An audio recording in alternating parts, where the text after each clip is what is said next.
Elsewhere next week, Cash has his first shift back at Yabby Creek Police Station, after spending the past few months working at Mangrove River.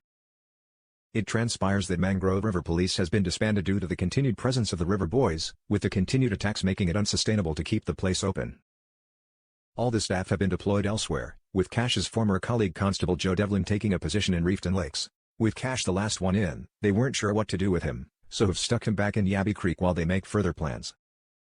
While Rose is glad to have him back, she's forced to point out that he's sat at her desk. Cash apologizes, "My bad, habit," before happily moving to a different seat, but the awkwardness for the pair is only just beginning.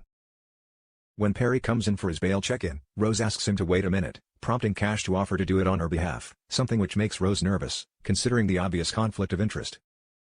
The tension between the colleagues continues when Cash later asks Rose to fill him in on the Carl Hayes investigation, but Rose points out that the investigation's closed, and reminds Cash that it's not his jurisdiction. Cash is shocked by her refusal, pointing out that of course it's my jurisdiction, it happened in my backyard, but Rose doesn't back down. He later pushes again as he looks more into the case, and asks Rose why Carl wasn't placed under surveillance considering he was a known offender and sent a threatening note to his son. Rose points out they had no proof it was Carl who sent the note, but Cash asks her what her gut was telling her. "We did everything we could legally to protect Perry from his father," Rose clarifies. "Clearly it wasn't enough," Cash retorts.